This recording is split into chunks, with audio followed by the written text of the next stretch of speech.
Every team, every topic, everywhere. This is Believe.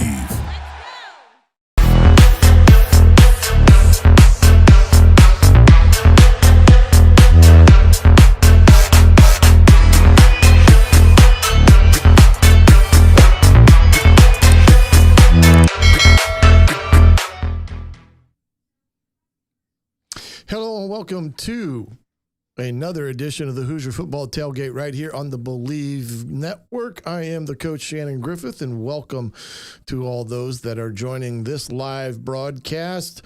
The college football season has come to an end, and the Big Ten is once again victorious in that Ohio State dominated for the most part Notre Dame yesterday evening, coming out with a huge win and the national championship for Ryan Day and his team, having suffered a major loss prior to the end of the season against Michigan at home, 13-10, and despair and every emotion you could probably think of was settling in the Ohio State locker room, but Ryan Day found a way with his assistant coaches and players to find the right mentality heading into the playoffs and was playing their best football from the start of the NCAA playoffs to the very end, thoroughly dominating Oregon, Tennessee in the first two rounds of the playoffs, and then, of course, Notre Dame yesterday evening. So congratulations to the Buckeyes and the Big Ten, for all that matter, because the biggest thing is that now for 2 years in a row, the Big Ten has had two national champions and the runner-up last year, which was Washington, in a very contesting national playoffs, as the SEC was hell-bent about the selection process and felt they deserved more teams in the playoffs, as did some others likewise in the media. But at the end of the day, the Big Ten, and I'll use a phrase from our friend down in Mississippi, is just different. So congratulations to all those teams that made it in the playoffs, and like I said, to the Ohio State Buckeyes for their big victorious win last night against Notre Dame. Let's remind ourselves about our sponsor, Bet Online. Continues to be the world's most trusted betting platform and your number one source for all online betting in 2025. Whether you're a seasoned fan or a first-time bettor, BetOnline is your ultimate game day companion. When the largest selection of odds, everything from football, NBA, college basketball, NHL, UFC, BetOnline is the number one sports betting source for the next year. From touchdowns to three-pointers, hat tricks, BetOnline has you covered on every game, every play, and every win. Head on over to BetOnline today. BetOnline, the game starts here. And thanks to all those affiliates that are associated with the Hoosier Football Tailgate as well. You can find those in our link tree on our bio pages. If you would happen to go to one of our affiliates and purchase something, we will receive a little bit of a congratulatory thank you from our affiliate in the form of a commission. So we thank you in advance if that is what you choose to do. And it's never too early to get yourself ready for the 2025 season, as we now set our sights on to wrapping up recruiting, winter workouts, as well as 2026 recruiting prior to heading into spring football, which will be right around the corner. If you're joining us tonight in YouTube or Facebook or X, if you have a question, by all means, please feel free to add that to the box, and we will gladly answer any questions that we have, that you may have as it pertains to the Indiana Hoosiers, as we navigate here a time period where there's no football outside of just what's left in the terms of the NFL, which is slowly approaching their Super Bowl, which is kind of interesting. We've had the college football national playoffs. Now we've got the NFL. It's been a long year for those teams that, like Notre Dame and Ohio State, you're already basically through the month of January, and you're already looking towards winter workouts and spring football be right around the corner. And for those in the South, their spring football will start probably first part of March into February because of the weather. Now, you can't start today in Pensacola, Florida, or New Orleans as they're getting hit with snow, something that they've not had in quite a while. And it's a couple inches of snow in some of those places. So I don't know. Maybe it's the end of the world as we know it. And crazy things have been happening of late from our trusty UFOs or UAPs, as we like to call them, on the East Coast that was there frequently, to the devastation of the wildfires out in California, which, if there is any Indiana Hoosiers, which I'm sure there are out on the West Coast, we offer our condolences. If you've been impacted in any way by those fires, it's been a real crazy start to the 2025 year with all the devastation that has occurred, and crazy weather that has been happening that has led to some of this devastation. So our condolences to those that may have lost everything out there in California, and the horror stories of people losing their entire lives, work, memorabilia, memories, and all of that, only to have some of the insurance companies cancel their fire insurance policies no more than 12 months ago for some of these people. It's unreal that these people have lost everything. So our thoughts are with those that are affected, be it Indiana Hoosiers or any human being that's out there on the West Coast. But if you do have a question as it pertains to Indiana football, by all means, we appreciate you adding that to the chat. We'll get it answered as much as we humanly possibly can, but we want to do some things here this evening that need to be discussed in a lot of ways right now with everything that is occurring in this year with college football per se, and everything from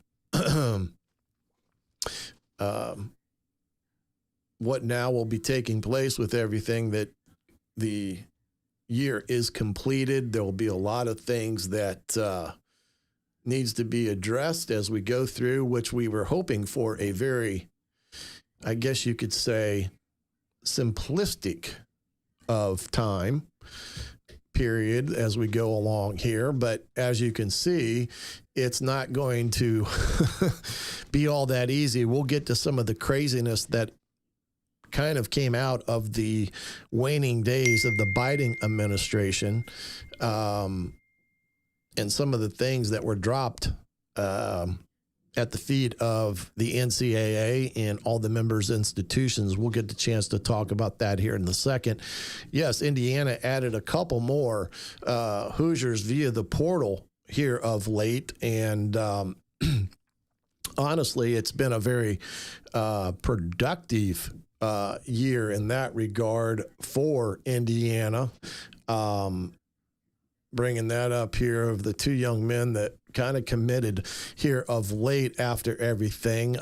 Devin Boykin is one of them, another secondary player for Indiana. The secondary outside of D'Angelo Pons and some of the kids that were still here, in all honesty, has been completely made over. And I think is a very strong unit heading into the 2025 spring period with what they have recruited, not only in the portal, but as well as some of the kids that have, they signed to the 25 class. So an area of concern heading into the offseason has been I guess, addressed with a couple of these portal commitments, but Devin Boykin being one of them. And then the other gentleman is the tight end, Holden States from Tennessee, by the way of Notre Dame. Big, strong kid. Indiana now has 2 tight ends that they've gotten out of the portal. They did have to address that position because of the loss of Horton and kind of what that meant to them as an offense. It's very hard to replace the productivity that you had there with Horton, but I do think Indiana did get 2 quality kids, States being one of them. He'll add to some of the physicality at the point of attack, and I do think he can be utilized in the passing game a little bit more this year, maybe.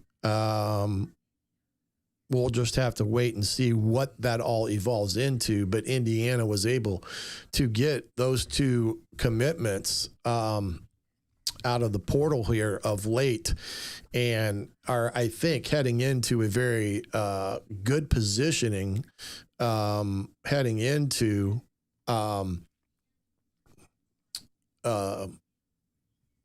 this winter period that is upon us now that national championship games have been played. The AFC convention's been held. The NCAA convention's been held. Now it's a time of getting people settled in for the second semester on campus, as everybody now has kind of had time to heal from all the bumps and bruises that they may have had here over the last month or so. And they're probably in full force right now into the winter conditioning. And as you can see, as a means of conversation here, Indiana had at least 14 of their incoming class of freshmen actually became early enrollees. And that is huge for Indiana. It's huge for the kids to be involved going into their first full year as a Indiana Hoosier in college football. It will also give the coaches a great period of time to truly evaluate the talent that they've brought in, how they may or may not help Indiana, and who are those gentlemen potentially going to be, because it's a huge advantage when you have that many kids that can come in right now.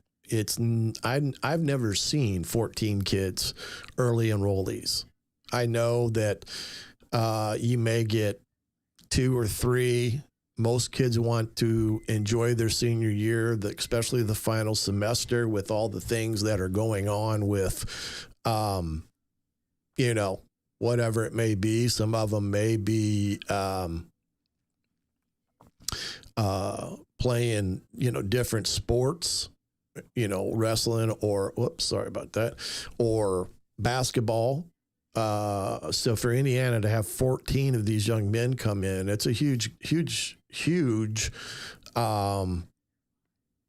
for the depth of the team, because they're going to head into spring practice. Normally you go into spring practice with about 65, 70 at the most. And in some years it's less than that, depending on how many graduated, how many have moved on. And, when I was at Ball State, in some years, we didn't even have 2 full offensive line because we were hit by graduation at that spot. And you get into depth issues. Well, Indiana is going to have pretty close to their full roster participating, with the exception of 9, 10 kids heading into the spring. So that's going to be close to 90 kids. Now, I'm sure there's going to be some guys that are not going to be able to participate in spring practice, maybe due to some surgeries and things of that nature that we are unaware of right now. I'm sure at some point here we will get a quote unquote state of the program type of situation with Coach Signetti, maybe prior to one of the basketball games. I know in the past that's what they've done. You got a new coach that really needs to be thoroughly introduced. Coach Whitmer, the young man that's coming in from the Atlanta Falcons, which I think was a huge get after losing Tino Sunseri out to UCLA as the offensive coordinator. They were able to grab a young man out of the NFL ranks who's been in the NFL for 4 years that is going to be able to come in and work with the quarterbacks. And you've got two experienced kids, the Wilson kid that's coming in from Old Dominion, I think, and then, of course, Fernando Mendoza, the brother of Alberto Mendoza, I think will be a huge, huge addition to the room, as well as a passing game guy that may be able to lend some more thoughts and, X and O concepts that could help Indiana and Coach Shanahan and that wide receiver room, which I do think is going to be a stellar wide receiver room once again. Remember, Tyler Cherry hurt himself prior to the Notre Dame game. That week, he suffered a knee injury, and it was bad enough that he was going to require surgery. And there are question marks. Not only is he going to miss the spring, but there's a high probability, from what I'm understanding, that it may affect all the way into the season.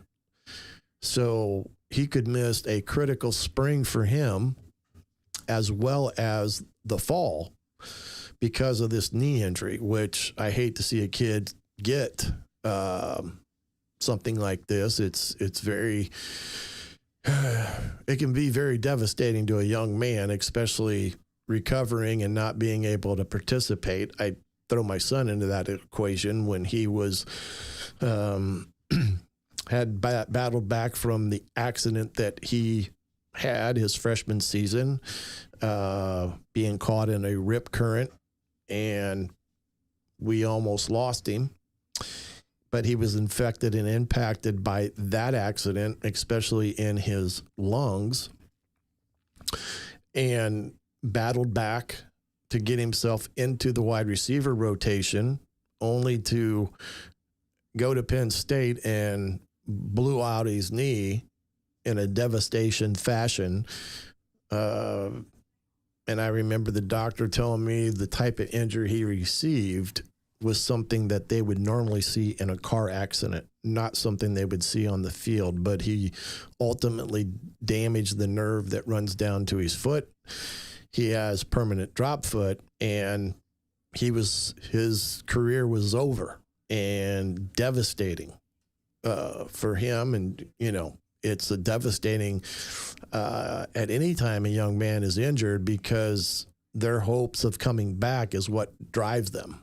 Well, when you lose somebody that has a devastating knee injury, it can be something that can affect them, not just from the injuries perspective, but mentally as well, going through school, trying to stay on top of your studies, but you may not know what your options are going to be when you come back. So our thoughts with Tyler Cherry, that it's just something that's going to take time. And I understand that, because I'm still recovering from my knee replacement surgery. So with that being said, going back to the main point here, 14 true freshmen coming in, joining those portal transfers. Indiana will have close to a full roster when they step out on the field for spring practice, which I do believe will be in March and April.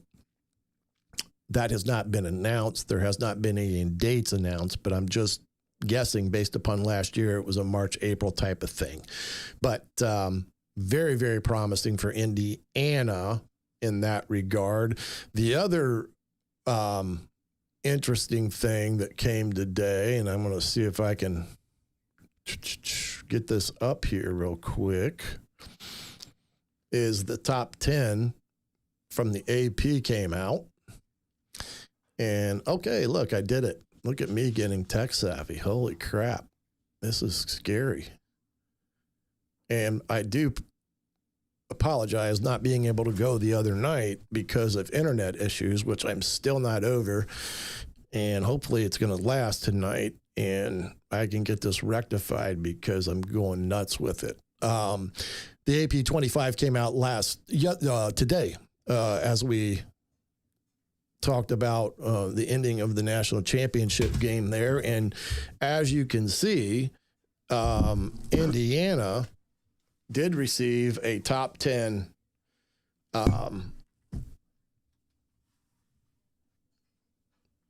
whoops, what happened there, boys? A top 10 ranking. Let's see if I can do this again. There we go. With all this. And I was a little taken back. I'd like to get some of your guys' opinion as well, is whether or not Indiana should have been ranked higher. I look at this ranking here. I understand in some respects where Arizona is at number 7. They did win a conference championship. Boise State, I don't agree with. I do believe Indiana should have been at least, at worst, the number 9th ranked team in the country, and one could argue they could be as high as 8. Now, I know this is all premature anyway because it doesn't matter with everything here because we're a long way from playing. But as we all know, sometimes these early polls have a tendency to hold their ground for the better part of the year and cause some havoc as you go into the end of the year when it comes time for the college football playoffs. So Indiana having the opportunity to be in the top 10, I think, is awesome. But I could argue they should be a little higher. But I don't know if what are some people's feelings in the chat, whether that they feel any different. By all means, please sound off if you have a idea of where you think Indiana should have fallen in the final AP poll of the season. But I just thought they could have been ranked a little bit higher as opposed to where they landed. Of course, Ole Miss, they're at number 11, and we all know that they were the ones that cried frequently about not getting into the national playoffs. That one was a little bit surprising that they were even that high. I think Illinois should have been higher. I think Illinois was playing some of the best ball at the end of the year, but I could argue they could have been in the top 12, 13, because they got a good ball club as well. So it was good to see Indiana remain in the top 10. I don't necessarily agree with them being at number 10. I think they could be a little bit higher. But, again, Indiana, until they have more consistency in their wins and losses, they're going to fight the proverbial history of the program, even though Kurt Cignetti went 11-2 this year, and the 2 losses was to the national champion on the road, and then the runner-up also on the road lost by 10. So pretty darn good year when you got beat by the top 2 teams theoretically in the country, both on the road. So anyway, but that's an important facet of the rankings and stuff. So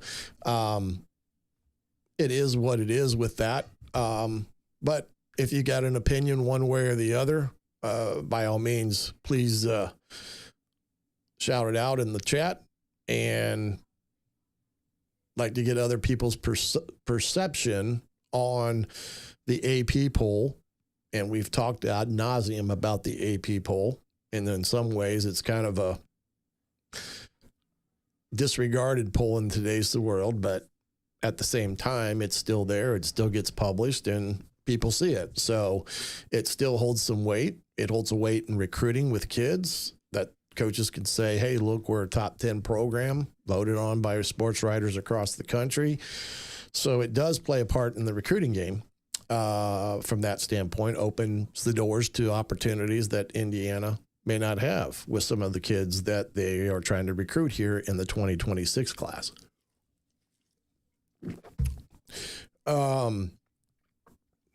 Whoops. Next up here is the NCAA and American Football Coaches Association was over the last couple weeks. I believe the AFCA was in Charlotte this year. Coach Signetti picked up some more hardware there. He was voted the American Football Coaches Association Coach of the Year. And Coach Sig has picked up numerous Coaches of the Year honors. That one, though, will be pretty special for him because that is voted upon by the Coaches Association. All members vote for a Coach of the Year award.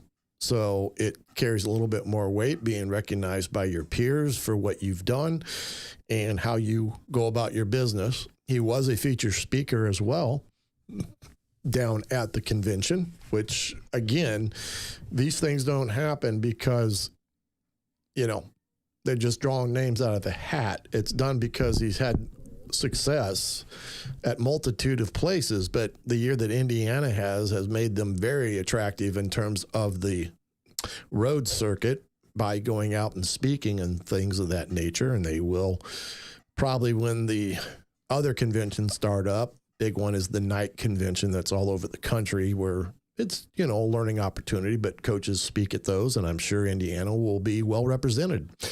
But AFCA, I know that one thing, talking to some of my former colleagues there, I think the big thing that came out of that was they wanting theoretically a college football commissioner that is not governed by the NCAA to address things on a broader scale, such as what are the playoff criteria. I know that Nick Saban has been very adamant on the paying of players, name, image, and likeness, and basically calling for a cap that a school has to adhere to.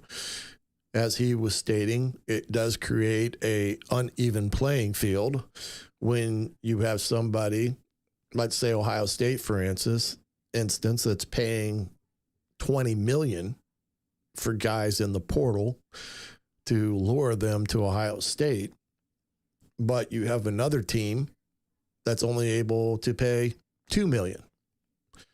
There's a differential there that kind of becomes the haves and have-nots, and I'm not saying that doesn't exist even without the money component, because it kind of did when we just had scholarships and you had the top tier programs and they had this and other schools didn't have this.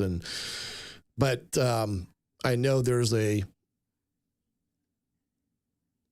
pretty big outcry about what is being paid, name engines, likeness wise, because nobody's releasing that information. And remember, the collectives are outside of the institution, and being that they are, labeled in some respects as a 501c when you think about it, because they are raising dollars. They don't necessarily have to disclose how much they're paying individual A, B, or C. I know Drew Rothenhauser, the agent, who is well known in the NFL, is also representing NCAA level talent, is also one that's calling for some type of cap, sharing of data So there is an even playing field when they're negotiating a kid's name, image, and likeness, and the going rate for a running back is X, and a school is only wanting to pay Y. Well, the market says this is what the kid's value is. And I know that we're not even close to that. So it's an interesting dynamic. I don't know if having a college commissioner per se is in the works. I know that there's an outcry for Saban to be that guy. I don't think that would be, quote unquote, the right way to go about it, because you really need a impartial individual at that post that's going to represent all and not carry a banner for a conference or whatever. But I do think it's important that now that with profit sharing on the table, that you have some guardrails, because right now it is truly the wild, wild west. And what you're able to pay somebody for their services, be a name, image, and likeness, can create an unfair advantage. I know that Indiana did very well last year in terms of what they raised money for. And we saw the result of what they were able to do in terms of what they brought in. Now, some of that was James Madison kids that may have not have carried a huge price tag, but you've seen some of the talent they brought in now, and they're more true, legit Power 4 type of guys. And they were going to have to pay some money to get those individuals to choose Indiana over anyone else. I don't know if anybody's paid attention to the situation up at Wisconsin with one of their kids, which here's another example why you need guardrails. This young man came in as a freshman. He's a DB. He signed a 2-year agreement with the institution, not name, image, and likeness, the institution, on what they were going to pay him for year 1 and year 2 of him being at Wisconsin. So it's a valid contract. Well, he decides that he's going to enter the portal, and the Miami Hurricanes decided that they wanted his services. And even though the kid had a contract with Wisconsin, they went ahead and lured him away, and Wisconsin was not releasing him, which they have no power now, because a kid can unenroll from a school and move on irregardless of what the school does or doesn't do as it pertains to his release from the said institution. Wisconsin was claiming a breach of contract, which it can rightfully do because the kid signed a 2-year agreement, and there's nobody there to enforce it, including the NCAA. And so this kid bolts, and he heads to Miami, where he's making a lot more money, and he was lured away. In some respects, they said that it was tampered. There was tampering involved, which I agree. We've already heard multiple institutions talk about that. So that was the big outcry at the AFCA convention as the coaches were gathering and talking about some of these issues. What will come of it? Your guess is as good as mine, but it's going to have to start with the college presidents first, and they're going to have to get this addressed rather quickly, because right now there's no rules, no guidelines, no nothing, and there's no enforcement. And so therefore the power lies strictly in the kid's hand, which is not right. The institution needs to have some of this power because they're paying these kids a lot of money. And if there is nobody there to enforce something, then the kid has all the power, and it doesn't matter what he signs or what that is. And on the flip side too, if a school promises X amount of money, like what happened out at UNLV, and they don't fulfill it, well, there needs to be recourse for that. But anyway, that was the main topic at the AFCA.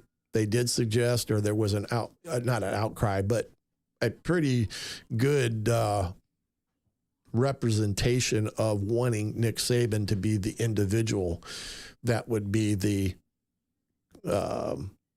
czar, so to speak. So we'll have to wait to see what happens there. Then vice versa at the NCAA convention, this is where athletic directors, the administration will gather to talk about different rules as it pertains to the NCAA.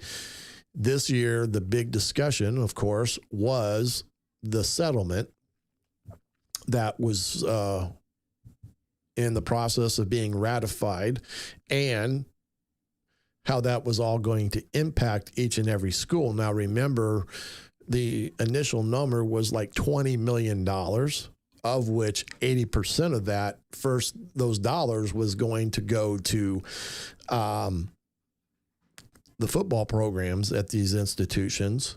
The other 20%, I think 10% was going to go to men's and women's basketball, equally split, like 5%, 5%, and the same thing for the rest of those programs that are seen to be revenue-generating programs with all that. And we're going to talk a little bit about here in the next one. So that's on the horizon.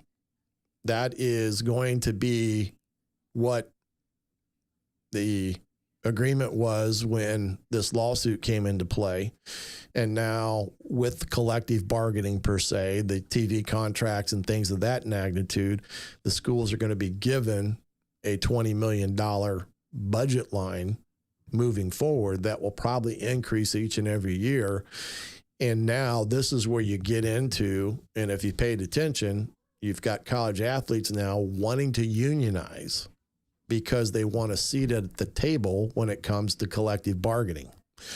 And again, just like they want a true full-time college football playoff commissioner a la Nick Saban, now you're seeing kids wanting to discuss unionization and to have representation to talk about issues from the player's perspective.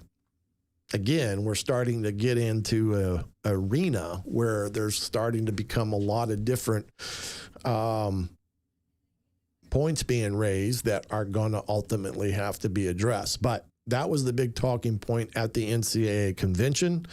This is all what they are planning on doing, as it's been outlined in the news, as well as other aspects of things, because everybody was talking about moving forward with all this, heading into this off season, so that come next fall, kids that are being recruited out of the 25 class have probably already signed some type of agreement as it pertains to what they will make from the institution.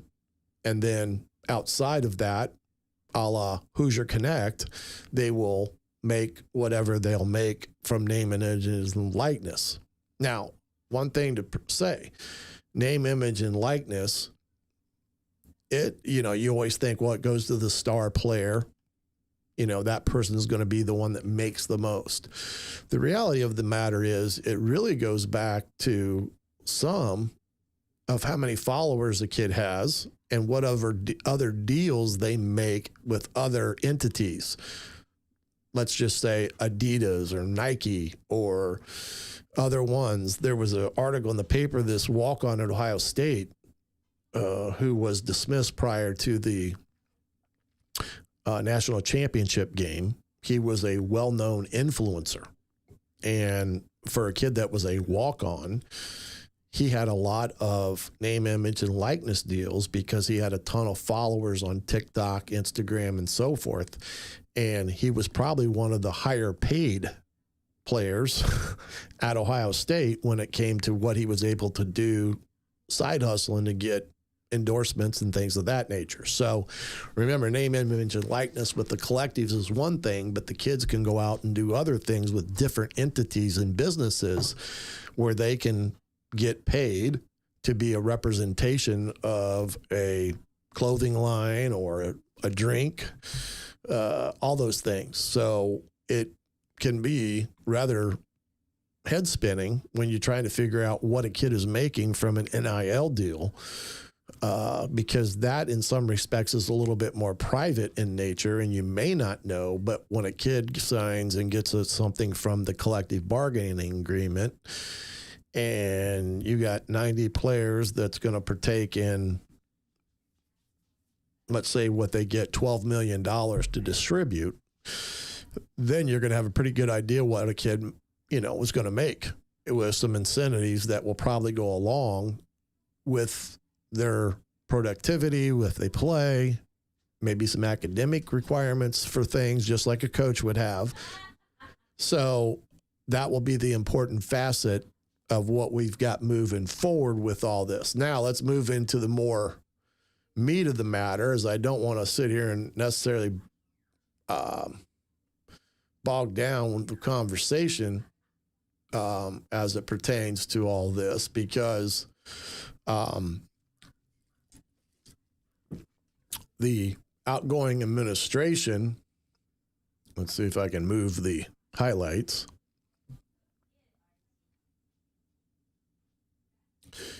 Oh, there we go. Drop some bombshells.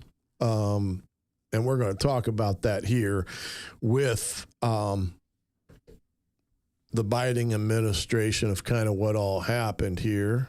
If I can hide some things here. Let's see here. See if we can get this up. One of them was the Biden administration's DOJ, the Department of Justice, prior to everything ending for that administration over the last 24 hours, put out and I'm hoping this comes up, and I can summarize it if not.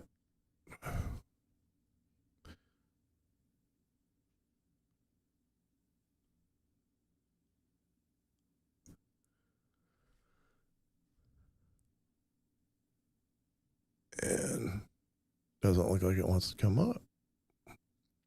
But what I was going to say with all this is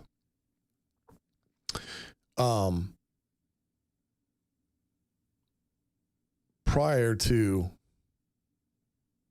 them leaving in their day-to-day situation there at the DOJ, and for whatever reason it's not coming up, I'll try to come back to it here in a second, sent a memo to the judge that had ruled on the settlement in California, and they had a mutual settlement kind of in gentleman's agreement of what was going to happen with this lawsuit. And essentially what the DOJ's memo to this judge said, they wanted her to nullify this agreement. They did not want it to continue on because they felt there were other issues that were not being addressed in a fair and impartial way as it pertains to collective bargaining and such.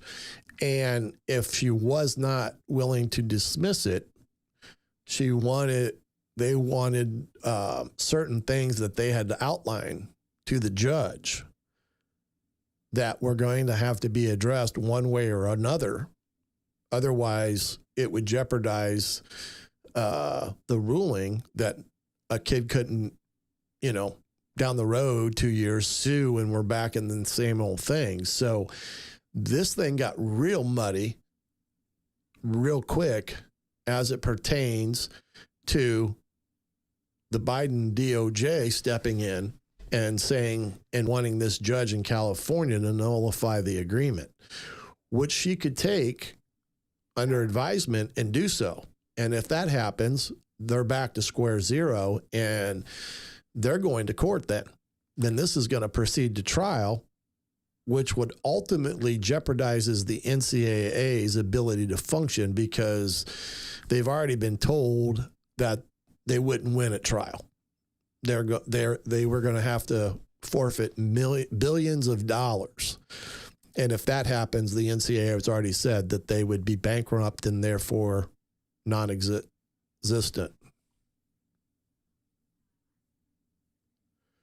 So in that regard, that's kind of what's happening in all this. And the NCAA, of course, has said this isn't good. from all this standpoint. And so now they're in a little bit of uncertainty on what this judge may do because of what everything has been said to date. Then the other thing that came to light, and this one I hope I can get up.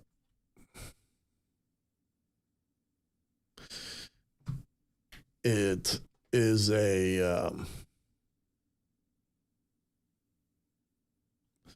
let's see here.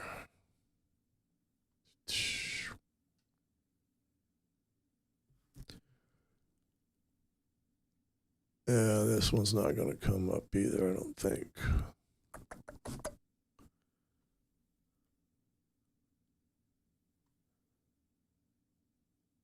We'll just have to suffer through me summarizing this. But when this is all in retrospect, this is again where the DOJ has entered the fray again of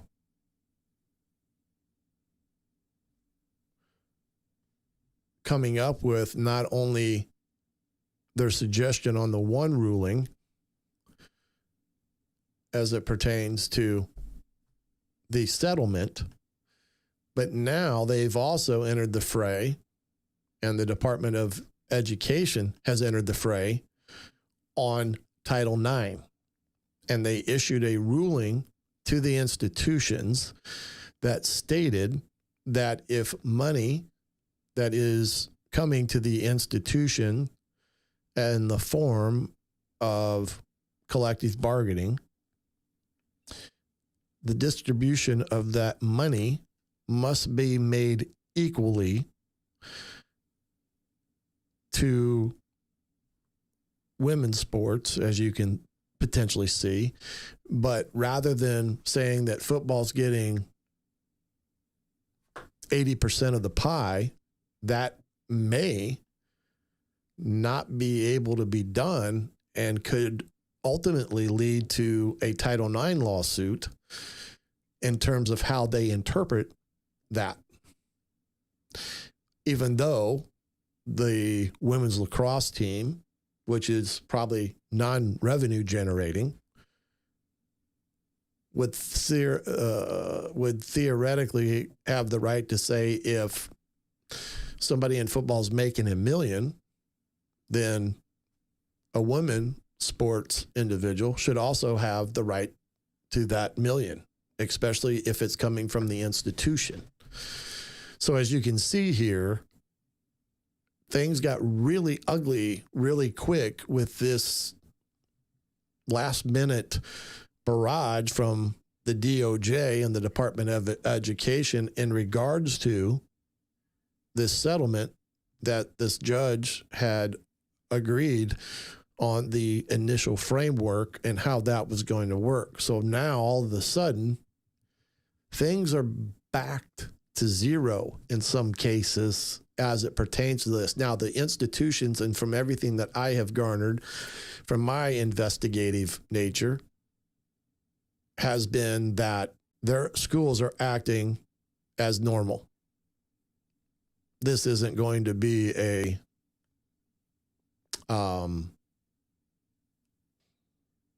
situation with what may or may not happen.